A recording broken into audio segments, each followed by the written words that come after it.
बुराड़ी विधानसभा में आप देख रहे हैं कि कल का वाक्य आपने देखा होगा, कमल विहार वेस्ट का। तो उसमें वहाँ विधायक जी गए हुए थे उद्घाटन करने के लिए, लेकिन वहाँ विरोध जो देखा गया जनता का, तो उन्होंने पहले उद्घाटन किया था पानी की पाइपलाइन डालने का, लेकिन उसमें पानी ही नहीं है। उसके बाद विधायक जी गए फिर सड़क बनाने के लिए। सड़क, मैं ये कह रहा हूँ, ये इतने नारियल फोड़ रहे हैं। उद्घाटन जब किया जाता है, जब रोड तैयार हो जाती है, तो वहां वो जाते हैं नेता कि भाई हमने आपका जो काम कर दिया है उसके लिए धन्यवाद देती है पब्लिक। लेकिन ये फ्रॉड कर रहे हैं जनता के साथ, ये अब भी बाज नहीं आ रहे हैं। देखिए आप, ग्रेव 4 लग चुका है। कल संडे था, कल इन्होंने कितनी जगह नारियल फोड़े हैं कि ये रोड बन रही है, ये रोड बन रही है। इनको मालूम था, सरकार में है, सरकार इनकी है कि ग्रेव 4 लगने वाला है, तो आप संडे से पहले ही सारे नारियल फोड़ दीजिए और रोड बनने वाली है। अब आप देखिए, सुप्रीम कोर्ट का अभी ऑर्डर आया है कि आज का जो पॉल्यूशन को देखते हुए सारी कंस्ट्रक्शन पे बैन कर दिया गया है। पूरी दिल्ली में, एनसीआर में कर दिया गया है। और सुप्रीम कोर्ट का अभी अभी एक आदेश आया है, जब तक 400 से नीचे या उसके बाद भी जब तक कोर्ट नहीं चाहेगा, उसका ये पॉल्यूशन की जो डेट बढ़ाई जा सकती है आगे। लेकिन आप देखिए इन्होंने क्या करा है कि सब जगह नारियल फोड़ रहे हैं कि ये रोड बन रहा है, ये रोड बन रहा है। तो 10-15 दिन तो इसे कंट्रोल करने में ही लगेगा, पॉल्यूशन को कैसे होगा। उसके बाद फिर इलेक्शन आ रहा है तो आचार संहिता लग जाएगी। तो इनके पास बहाना है कि हम काम कैसे कर सकते हैं कि सुप्रीम कोर्ट का ऑर्डर है, काम नहीं कर सकते। और उसके बाद फिर आचार संहिता लग जाएगी, कहेंगे हम क्या करें, तो आचार संहिता। अब तक कहाँ सोए हुए थे ये विधायक जी, जो अब तक ये इन्होंने काम नहीं करे जनता के। मेन रोड बना रहे हैं, रात को 12-1 बजे जा रहे हैं, वीडियो डाल रहे हैं कि देखिए कितने मेहनती हैं हम आपके विधायक जी, काम कर रहे हैं रात भर। और उनके जो शुभचिंतक समर्थक हैं वो कहते हैं देखिए रात दिन विधायक जी काम कर रहे हैं। अब तक कहाँ थे विधायक जी?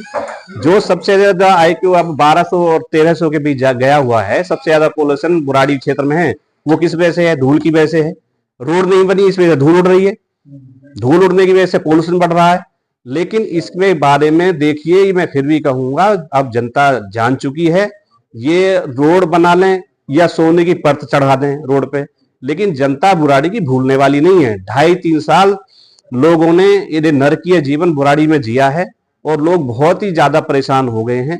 ये अब जनता समझ गई है कि इनके बस की कुछ काम नहीं है। भ्रष्टाचार इनके सारे उजागर हो रहे हैं, नीचे से लेकर के ऊपर तक सब भ्रष्टाचार में लिप्त हैं। जितने कार्यकर्ता इनके साथ लगे हुए हैं, उसके जितने कार्यकर्ता इनके साथ हैं वो भी मलाई खा रहे हैं।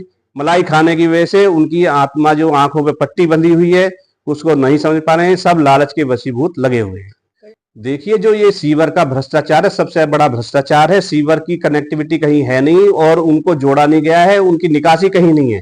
और इतने छोटे पाइप हैं, वो एक घर में अगर 100 मकान है, उसका पाइप में इम्पॉसिबल है कि पानी नहीं निकासी होगी।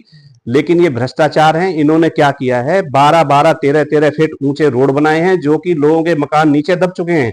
जो लोगों को अभी 1-2 साल मकान बनाने के बाद हुआ है, वो लोग क्या करेंगे? अब 10-10, 15-15 लाख रुपए उन्होंने बेचारों ने लगाए हैं और वो उनके मकान 3-3, 4-4 फुट नीचे जा चुके हैं। जो पहली मंजिल है वो तो नीचे जा चुकी हैं। लोग खिड़की बना करके उसमें अपने मकान में अंदर जा रहे हैं। तो ये क्या है? भ्रष्टाचार क्या है कि 12-12 फीट का आप मालवा भर रहे हैं।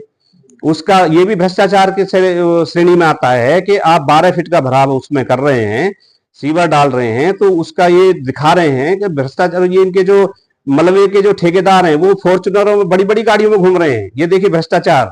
और इसमें भ्रष्टाचार, वो कितने परेशान है लोग जिन्होंने अभी मकान बनाया है, 10-15 लाख रुपए लगाए हैं, वो क्या दोबारा उसको मकान को बनाएगा? तो आप देखिए, ये बहुत ही निंदनीय है। और ये जितनी जनता है बहुत परेशान है। मैं कॉलोनियों में जा रहा हूँ, देख रहा हूँ, बहुत लोग परेशान है कि जी हमारे मकान नीचे चले गए, उनमें पानी भरा हुआ है, सीवरेज सिस्टम उनका खराब हो गया है, अब वो पानी कहाँ से निकासी होगी? तो ये सबसे बड़ी समस्या इस बुराड़ी क्षेत्र में आई हुई है, जो ये डाल रहे हैं सीवर। मैं जनता से अपील करूंगा कि ये सीवर ना डाले जाएं। किसी भी गली को अगर ये बनाएं तो उसमें सीवर ना डालने दें। अगर सीवर उसमें डलेंगे, आने वाले समय में जो मकान है उनको भी खतरा होगा, क्योंकि ये जो सीवर डल रहे हैं इनकी निकासी कहीं नहीं है, कनेक्टिविटी इनकी है नहीं कहीं भी।